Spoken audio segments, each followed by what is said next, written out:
ખાતે 10મા સર્વજ્ઞાતિ સમૂહલગ્નમાં 111 યુગલો જોડાયા। વલસાડ જિલ્લાના ધમરાજી મુકામે 10મા સર્વજ્ઞાતિ સમૂહલગ્ન સમારોહમાં 111 નવયુગલોએ પ્રભુતામાં પગલાં માંડ્યા છે। શ્રી વલસાડ તાલુકા પટેલ સમાજ પ્રગતિ મંડળ અને શ્રી ચંદ્રમૂળેશ્વર મહાદેવજી સંસ્થાપન ટ્રસ્ટના સંયુક્ત ઉપક્રમે આયોજિત ભવ્ય સમારોહ રાજ્યના નાણાં અને શહેરી વિકાસ મંત્રી કનુભાઈ દેસાઈ તેમજ આદિજાતિ વિકાસ મંત્રી અને વલસાડ જિલ્લા પ્રભારી મંત્રી નરેશભાઈ પટેલે વિશેષ ઉપસ્થિત રહી નવદંપતીઓને આશીર્વચન પાઠવ્યા હતા। આ મંગલ પ્રસંગે લોકસભાના દંડક અને સંસદ શ્રી ધવલભાઈ પટેલે પણ ગરિમાપૂર્ણ રીતે ઉપસ્થિત રહ્યા હતા। આ અવસરે નાણામંત્રી કનુભાઈ દેસાઈએ નવદંપતીઓને તેમના પરિવારોને અભિનંદન પાઠવતા જણાવ્યું હતું કે વર્તમાન સમયમાં લગ્ન પ્રસંગો અત્યંત ખર્ચાળ સાબિત થઈ રહ્યા છે, ત્યારે આવા સમૂહ લગ્નનું આયોજન સમાજ માટે અત્યંત પ્રશંસનીય છે।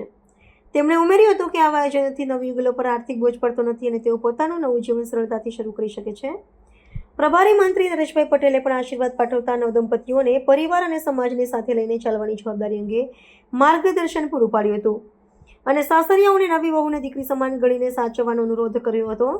આ સામાજિક ઉત્તરદાયિત્વના કાર્યક્રમમાં વલસાડના ધારાસભ્ય અને સમૂહલગ્નના મુખ્ય આયોજક શ્રી વ્રતભાઈ પટેલે શાબ્દિક સ્વાગત કરી સૌ મહાનુભાવોને આવકાર્યા હતા।